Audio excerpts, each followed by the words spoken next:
नमस्कार, आप देख रहे हैं न्यूज़ चमकता भारत। मैं आपके साथ संजना शर्मा। खबरों में आगे बढ़ने से पहले टीम चमकता भारत आपसे लगातार अपील करता है, घर पर रहे, सुरक्षित रहें, मास्क अवश्य लगाएं, सरकार द्वारा जारी कोविड गाइडलाइन का पालन अवश्य करें। तो चलिए नजर डालते हैं अब तक के सुर्खियों पर। परसुडी बाजार समिति में विधायक मंगल कालिंदी पहुंचकर बाजार परिसर में घूमकर जायजा लिया। स्वास्थ्य मंत्री बन्ना गुप्ता ने किया जमशेदपुर सर्विलेंस कार्यालय का निरीक्षण। बिरसा नगर में निर्माणाधीन प्रधानमंत्री आवास योजना के तहत खोदे गए गड्ढे में डूबकर नाबालिग की मौत के मामले में मुआवजे की मांग। अब खबरें विस्तार से। परसुडी बाजार समिति में विधायक मंगल कालिंदी पहुंचकर बाजार परिसर में घूम कर जायजा लिया। आपको बता दें, जमशेदपुर के परसुडी थाना अंतर्गत परसुडी बाजार समिति पर झारखंड मुक्ति मोर्चा जुगसलाई विधानसभा के विधायक माननीय मंगल कालिंदी पहुंचकर बाजार परिसर में घूम कर दुकानदारों से बात करते हुए जायजा लिया। वहीं पड़े कई वर्षों से कचरे के ढेर को अपने विधायक फंड से सारा गंदगी साफ करवाया और दुकानदारों को आश्वासन दिया कि बहुत जल्द माननीय मुख्यमंत्री हेमंत सोरेन जी से मुलाकात कर बाजार के दुकानदारों का समस्या का समाधान किया जाएगा। वहीं दूसरी ओर बाजार समिति के दुकानदारों ने विधायक से अपना परेशानी व्यक्त किया और विधायक जी ने घूम कर सारे दुकानदारों का जायजा लिया और दुकानदारों एवं बाजार समिति के अध्यक्षों से विचार विमर्श करके बहुत सारे ऑटो चालकों ने भी लॉकडाउन में हुए परेशानी व्यक्त किया। माननीय विधायक मंगल कालिंदी ने लोगों को जागरूक करते हुए यह भी कहा कि महामारी के इस दौर पर हर एक व्यक्ति वैक्सीन अवश्य लगाए। मौके पर बहुत सारे ग्रामीण एवं बाजार समिति के दुकानदार मौजूद रहे। देखिए, यहाँ तो केंद्र सरकार खाली स्वच्छता अभियान चलाने का खाली बात करते हैं, लेकिन ओरिजिनल में स्वच्छता अभियान जो है, हम इस क्षेत्र का जनप्रतिनिधि होने के नाते आप लोगों ने देखा कि जहाँ जहाँ कचरा है, इस बाजार समिति के नेतृत्व में उनको आदेश किया गया है और पूरे बाजार में कचरा का अंबर है, जिसको हम लोग स्वयं वहाँ पहुँचकर और अपने नेतृत्व में जो है उसको साफ सफाई करवा रहे हैं, ताकि लोगों को जो है कचरा से जो है निजात मिल सके।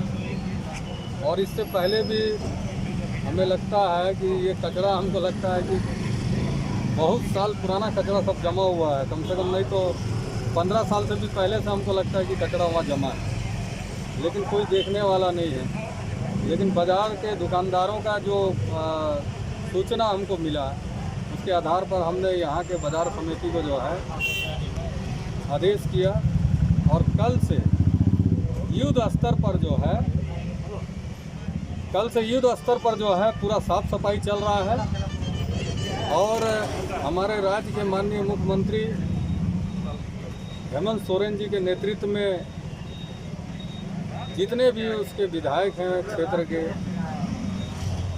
सभी जिस तरह मुख्यमंत्री एकदम फाइटर बन के जो है एक नंबर काम कर रहे हैं, उसी तरह हम क्षेत्र के नेतृत्व करने के नाते हम भी अपने क्षेत्र में लोगों की हर समस्या को स्वयं अपने खड़ा होकर हम लोग निजात देने का काम हम लोग कर रहे हैं। और आगे भी, अभी तो कोरोना कोविड है, हम लोग पूरे परसुडी में दुकानदार भाइयों से हमने हाथ जोड़कर विनती किया कि वैक्सीन लेना बहुत ज़रूरी है। और सभी दुकानदार भाइयों ने कहा कि वैक्सीन आप कह रहे हैं एकदम, हम लोग श्योर वैक्सीन हम लोग लेंगे। वैक्सीन लेने से सरकार की और जो जनता है उनकी भी जो समस्या है कि वैक्सीन नहीं लेने से कोरोना होने पर उसके लेंस में, फेफड़ा में जब अगर कोरोना अगर अटैक करता है तो उसको बचाने में बहुत मुश्किल होती है। तो जैसे कैंसर बीमारी है, कैंसर बीमारी शुरू में अगर पकड़ा जाता है तो आप देखें क्रिकेटर युवराज सिंह जो कैंसर पीड़ित होते हुए भी ठीक हो गए, क्योंकि उसका शुरुआत में उसको जड़ पकड़ा गया। और अभी मान लीजिए कि सरकार के तरफ से कोरोना जांच कराया जा रहा है, हम लोगों से अपील भी कर रहे हैं कि कोरोना जांच भी आप लोग कराइए, ताकि समय रहते अगर आपकी बीमारी को अगर पकड़ लें डॉक्टर, तो हमको लगता है कि निश्चित रूप से उसका इलाज कर सकेंगे। स्वास्थ्य मंत्री बन्ना गुप्ता ने किया जमशेदपुर सर्विलेंस कार्यालय का निरीक्षण। आपको बता दें, जमशेदपुर सर्वेलेंस कार्यालय का निरीक्षण स्वास्थ्य मंत्री बन्ना गुप्ता ने किया है। सर्वेलेंस कार्यालय का जर्जर हालात होने को लेकर स्वास्थ्य मंत्री ने खुद कार्यालय का निरीक्षण किया और वहां की व्यवस्था को देखा है। बन्ना गुप्ता ने कार्यालय के छत खराब होने और सैंपल के जांच के दौरान हो रही परेशानी को लेकर कहा है कि जल्द जर्जर कार्यालय का सुधार होगा और बेहतर से बेहतर सुविधा प्रदान किया जाएगा ताकि कार्यालय के कार्य में किसी तरह की परेशानी किसी को नहीं हो। ये हमारा जो है यहीं पर सारा जितने भी जो लोगों को हम लोग RT-PCR के लिए कलेक्शन करते हैं उनका सैंपल कलेक्शन करके यहीं से सारे जगह पर RT-PCR लैब सब में जाता है। तो आप समझ सकते हैं कि इस जगह में रहने वाले लोग कितना जान जोखिम में डालकर स्वास्थ्य विभाग की सेवा कर रहे हैं और हम खुद स्वास्थ्य विभाग के सहकर्मी हैं। मंत्री साथ काम करने वाला व्यक्ति होता है, तो निश्चित तौर पर मेरा ये धर्म और फर्ज है कि हम अपने साथ काम करने वाले लोगों की क्या परेशानियां हैं, क्या दिक्कतें हैं, क्या कमी खामी है और क्या होना चाहिए आदि आदि विषय पर हम CMO साहब और सारे लोगों से जानने आए थे, बात करने आए थे और कुछ चीज़ों की यहाँ आवश्यकता है उसको देखा है, समझा है, उसको जल्दी समाधान करने की दिशा में काम करें। बिरसा नगर में निर्माणाधीन प्रधानमंत्री आवास योजना के तहत खोदे गए गड्ढे में डूबकर नाबालिग की मौत के मामले में मुआवजे की मांग। आपको बता दें, जमशेदपुर के बिरसा नगर थाना क्षेत्र में निर्माणाधीन प्रधानमंत्री आवास योजना के तहत खोदे गए गड्ढे में डूबकर पिछले दिनों एक नाबालिग युवक की मौत हो गई थी। इस मामले को लेकर भारतीय जनतंत्र मोर्चा का एक प्रतिनिधि मंडल शनिवार को जिला मुख्यालय पहुंचा, जहां इन्होंने जिले के उपायुक्त को एक ज्ञापन सौंपते युवक के परिजनों को मुआवजा दिए जाने की मांग की। मोर्चा के सदस्यों ने बताया कि PM आवास योजना के तहत निर्माणाधीन गड्ढों के आसपास सुरक्षा मानकों का घोर उल्लंघन किया जा रहा है। यही कारण है कि बच्चे की डूबने से मौत हो गई।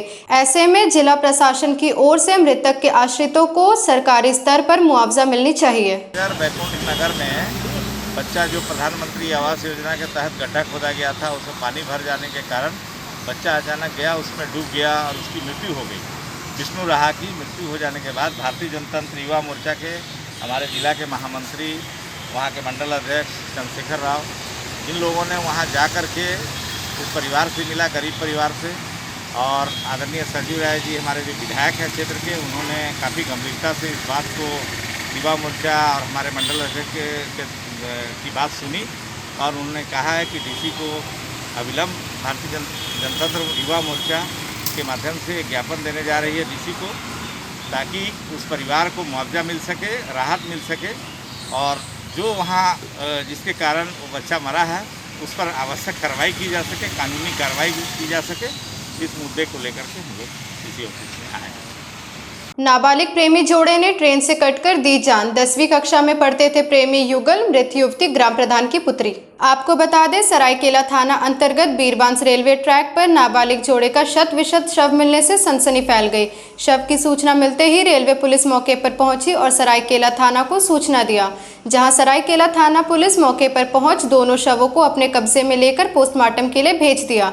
युवती की पहचान कोलाबीरा ग्राम प्रधान की पुत्री पुण्यमी कुमारी के रूप में हुई, जबकि युवक का नाम बिरसा बताया जा रहा है, जो सरायकेला के सिंदरी गांव का रहने वाला बताया जा रहा है। दोनों 10वीं कक्षा के छात्र थे। बताया जाता है कि दोनों के बीच प्रेम प्रसंग था। फिलहाल पुलिस मामले की छानबीन में जुटी हुई है। बताया जाता है कि शनिवार सुबह जब ग्रामीणों ने रेलवे ट्रैक पर शत विशत अवस्था में दोनों शवों को देखा तो इसकी सूचना बीरबांस रेलवे स्टेशन मास्टर को दी, जिसके बाद उन्होंने इसकी सूचना रेल पुलिस को दी। फिलहाल पूरे मामले की छानबीन जारी है।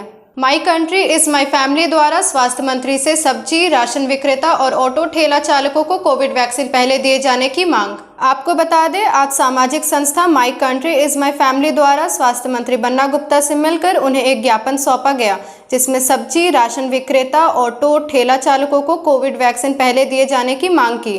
संस्था के अध्यक्ष मोहम्मद समीम ने बताया कि ये लोग घरों से बाहर रहकर लॉकडाउन का पालन करते हुए अपनी रोजी रोजगार चलाकर अपना जीवन यापन कर रहे हैं, क्योंकि ये लोग सबसे ज़्यादा अन्य लोगों के संपर्क में आते हैं और इनके पास कोविड वैक्सीन के रजिस्ट्रेशन की जानकारी भी उपलब्ध नहीं होती है, अतः इन्हें रजिस्ट्रेशन से मुक्त करने की मांग संस्था द्वारा की गई है। से मिलकर एक मांग पत्र सौंपा जिसमें हम लोगों ने मांग की कि जितने भी लॉकडाउन में छूट मिल रहे हैं व्यवसायियों को, ऑटो चालकों को, सब्जी बेचने वालों को, इनको सबसे पहले वैक्सीनेशन किया जाए, क्योंकि इनका कनेक्शन उन लोगों से रहता है जो लोग घर में रहकर देश को बचाने के लिए सरकार के आदेश अनुसार लॉकडाउन का पालन कर रहे हैं। अपना मांग किनको सौंपे आप? हमने माननीय स्वास्थ्य मंत्री श्री बन्ना गुप्ता जी को सौंपा और साथ ही साथ हमने एक और मांग रखी है कि जो रजिस्ट्रेशन वाला सिस्टम है वैक्सीनेशन के लिए उसका फ़ायदा अशिक्षित लोगों को नहीं मिल रहा है, उस पर भी जिला स्तर पर प्रशासन के माध्यम से बूथ स्तर पर प्रशासन के माध्यम से वैक्सीनेशन का काम हो। अपना नाम बताइए। मेरा नाम मोहम्मद शमी, मैं my country is my family का अध्यक्ष हूँ। भरत सिंह फैंस क्लब द्वारा आर्थिक रूप से कमजोर कलाकारों को राशन उपलब्ध करवाया गया। आपको बता दें, वैश्विक महामारी के इस दौर में लगभग हर वर्ग प्रभावित हुआ है। इसमें एक वर्ग कलाकार का भी है जो अपनी कला के बल पर लोगों का मनोरंजन करते हैं और आजीविका चलाते हैं। सरकारी स्तर पर इनके लिए कोई अनुदान की सुविधा नहीं होने के कारण कलाकार आर्थिक तंगी के दौर से गुजर रहे हैं। वैसे जमशेदपुर में पिछले दिनों आर्थिक रूप से कमजोर कलाकारों को भरत फैंस क्लब द्वारा राशन पानी मुहैया कराया गया। इनमें से एक कलाकार रुद्र प्रताप मुखी जो आर्थिक के साथ शारीरिक रूप से भी लाचार है। इसकी जानकारी मिलते ही कलाकार संघ सह भरत सिंह फैंस क्लब के संरक्षण भाजपा नेता भरत सिंह ने रुद्र प्रताप मुखी को शनिवार को 5,000 रुपए का आर्थिक मदद करते हुए भरोसा दिलाया कि आगे भी उनका इलाज में जो खर्च आएगा सभी के सहयोग से उनका इलाज कराया जाएगा। उन्होंने बताया कि वैश्विक महामारी के इस दौर में भरत सिंह फैंस क्लब लगातार जरूरतमंदों तक पहुंच रहा है और उन्हें हर संभव जरूरी सहयोग पहुंचा रहा है। उन्होंने आगे भी इसे जारी रखने की बात कही।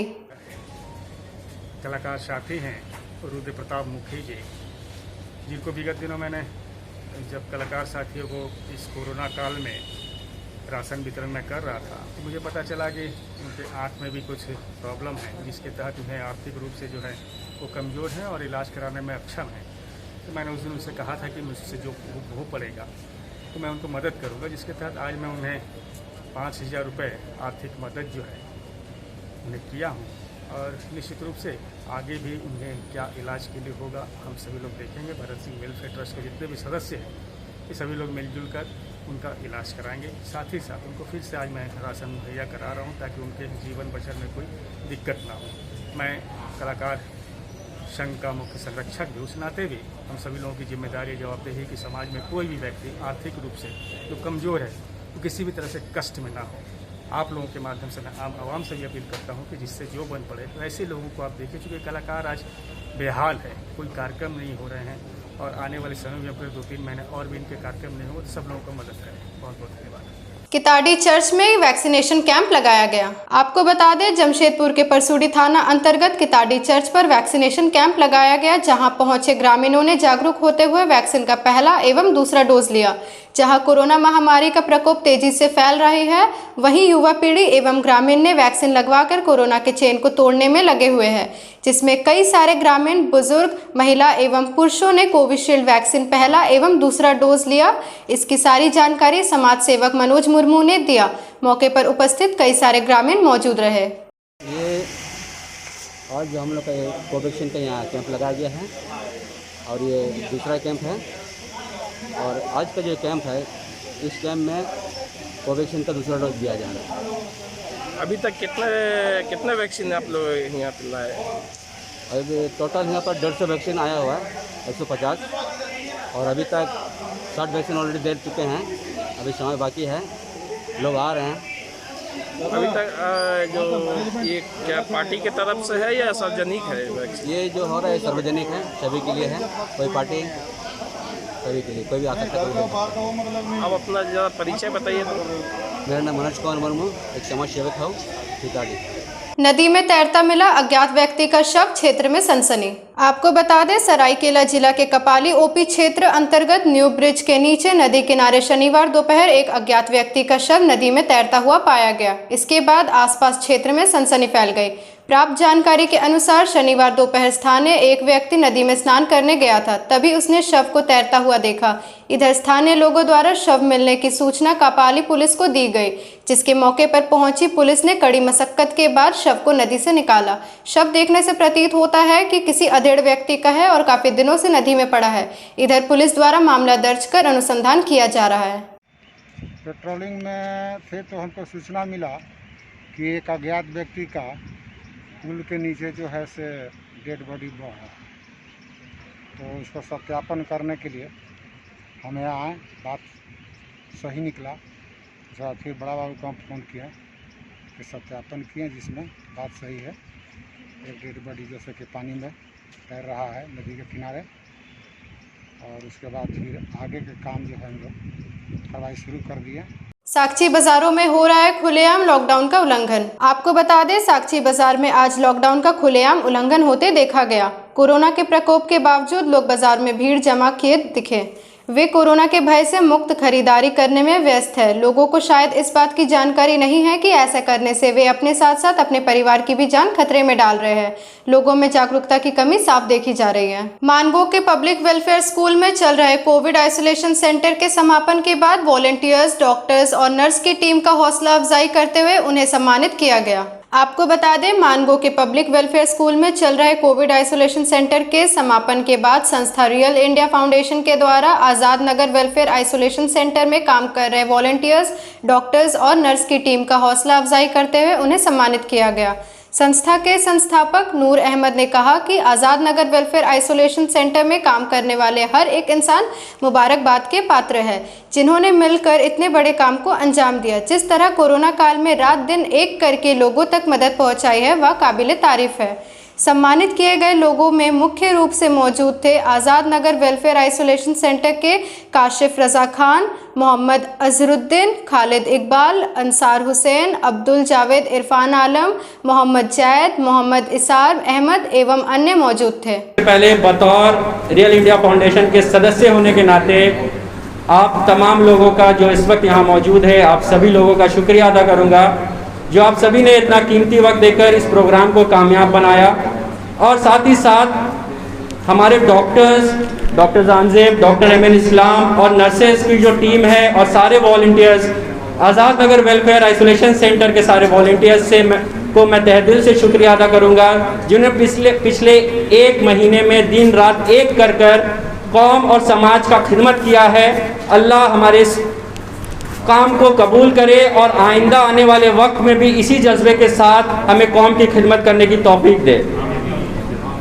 अब बतौर Azad Nagar welfare isolation centre, मैं रियल इंडिया फाउंडेशन का भी शुक्रिया अदा करूंगा, जिन्होंने हमारे volunteers, Azad Nagar welfare isolation centre के वॉलंटियर्स का संपूर्ण मानवता कल्याण संघ द्वारा जरूरतमंदों के बीच किया गया भोजन वितरण। आपको बता दें, आज संपूर्ण मानवता कल्याण संघ द्वारा जरूरतमंदों के बीच भोजन का वितरण किया गया, क्योंकि लॉकडाउन में लोगों के बीच खाने पीने में काफी परेशानी हो रही है। इसी को देखते हुए संस्था द्वारा आज यह कदम उठाया गया। हालांकि लॉकडाउन में संस्था के इस पहल को लोगों द्वारा काफी सराहा जा रहा है। ये संपूर्ण मानवता कल्याण संघ है, जो हम लोग अगले साल से ही प्रयास करें कि कोई भूखा न सोए और पीड़ित और गरीब का हमेशा सहायता करते हैं संस्था। आज हम लोग वितरण शनिवार को भात, अंडा करी और हलवा का वितरण कर रहे हैं। ये संपूर्ण मानवता कल्याण का संघ का तरफ से हो रहा है। ये जितना भी 250-300 आदमी जितना भी होंगे हम लोग कर रहे हैं। मकसद क्या है? एक्चुअली हम लोग का मकसद तो एक ही है कि कोई भूखा ना रहे, कोई भूखा ना सोए और कोई भी पीड़ित का, क्योंकि अभी कोरोना काल में इतना तकलीफ के वजह और खाने पीने में किसी को कमी ना हो। पूरी टीम लगी हुई है। मेरा नाम डॉक्टर संजय कुमार गिरी, मैं संस्था का अध्यक्ष हूँ। चलते चलते एक नजर अब तक के सुर्खियों पर। परसुडी बाजार समिति में विधायक मंगल कालिंदी पहुंचकर बाजार परिसर में घूमकर जायजा लिया। स्वास्थ्य मंत्री बन्ना गुप्ता ने किया जमशेदपुर सर्विलेंस कार्यालय का निरीक्षण। बिरसा नगर में निर्माणाधीन प्रधानमंत्री आवास योजना के तहत खोदे गए गड्ढे में डूबकर नाबालिग की मौत के मामले में मुआवजे की मांग। शहर के तमाम खबरों के साथ जुड़े रहने के लिए देखते रहे न्यूज़ चमकता भारत। नमस्कार।